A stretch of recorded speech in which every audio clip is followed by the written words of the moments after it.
Watch your step. Find out why that's important in this episode of 5 Minutes Closer.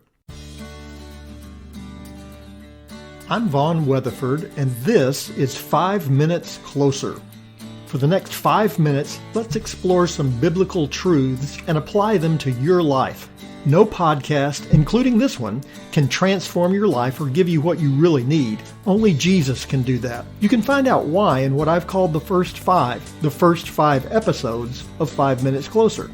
Each following episode explores scriptural truths that, if you follow them, will bring you 5 minutes closer to the person God created you to be. Let's see if we can get you 5 minutes closer. We had a cinder block fence around our yard when I was growing up. I'm not sure why. The fence was at the house when my parents bought it. I guess the previous owners were creating their own personal fortress.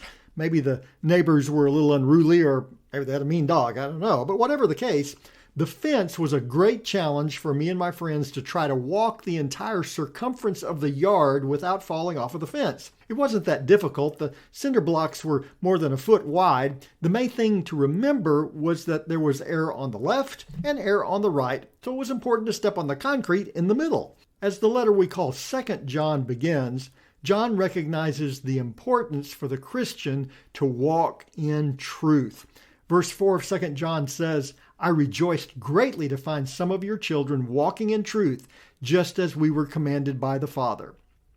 Though the writer of the letter we call 2 John only identifies himself as the elder, it most certainly is John the disciple who also wrote his gospel, 2 other letters, and the book of Revelation. His reason for writing 2 John appears to be the same as for 1 John. 2 John is a letter encouraging first century believers to stay strong in their faith despite the persecution they faced and despite the false teaching that was all around them. The primary false teaching addressed in this letter appears to have been that Jesus was not fully divine and that the Son of God was not incarnate.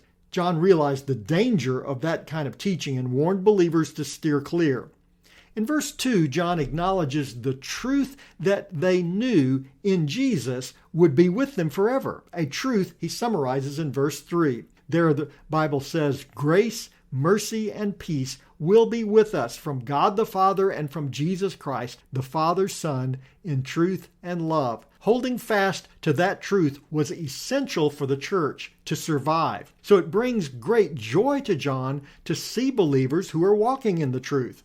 Their belief was not just knowledge, but faith lived out in their lives. John commends believers for walking in the truth of Christ, for living in the light of what they knew in Jesus. I knew that. That's what I usually say in response to my wife telling me something like, you did know the guy you just gave that gift certificate to Baskin & Robbins is allergic to dairy. You knew that, right?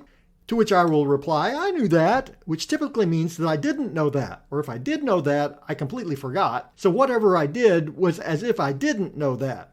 Whatever the case, if I did know it, whatever I did looked as if I didn't know it, or that I had no clue what I was doing, which is also very possible.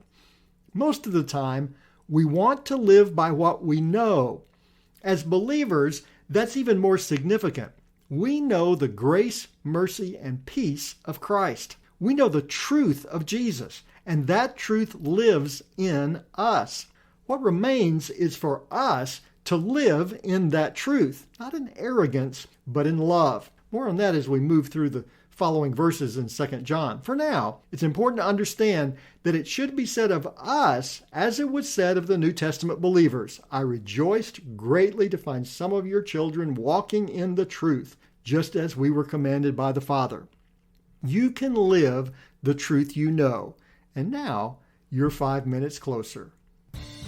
My prayer is that these 5 minutes have challenged you, inspired you, and caused you to consider applying God's message for your life from His Word. To find out more, visit our website at 5minutescloser.com. Join me next time to see if we can get you 5 minutes closer.